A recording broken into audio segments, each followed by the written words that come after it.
Happy Holy Week. This Tuesday, on this Passion Week, I want to talk about a young woman named Mary of Bethany. Jesus was not obviously very welcome in Jerusalem at the time, as many plotted his murder. And so, as a result of that, he goes right outside Jerusalem to this little town, meaning place of the poor, named Bethany. You see, many times Jesus feels at home among the poor, not the religious elite in Jerusalem or the political elite establishment. No, no, no, no. He goes with his people who happen to be the poor. He goes to the home of Lazarus and Mary of Bethany. That's Lazarus' sister. And what we find here is he's reclining at the table of Simon the leper at one point in time. He's even at this man's table, who he probably healed of leprosy at one point in time, but maybe was still considered unclean.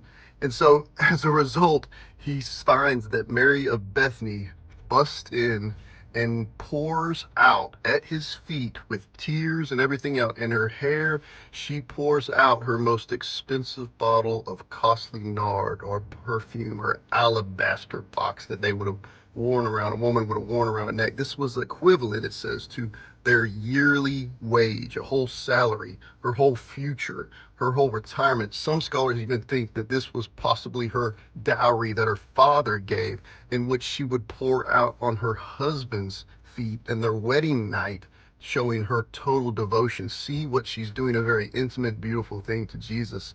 And Judas and many of the other disciples and the men could not handle it. They hated it. This waste is what they call it. This is a total waste. We could give it to a poor, which they didn't really care about the poor. And so what we see here is that Jesus says, no, no, no, no. She has done a beautiful thing to me. She has done what she could, and she has prepared for my burial. Mary's doing a prophetic act. She is now anointing Jesus's body for burial. She's doing it in advance, something that may have happened after his death. She's doing it before. She has the spirit of wisdom and revelation over her because she loves Jesus so much, because she has been loved by him so well. You pour out what he has poured in, and she pours out her life, her future, her security. Everything was in that little box. And Jesus says something. He says, she's done a beautiful thing to me. May that be the mark of our lives, the end of our lives. Jesus says, you have done a beautiful thing to me. You have done what you could. Mary sets the standard and the stage to show what it's like to experience the extravagant love of God. You become an extravagant lover. Love you guys.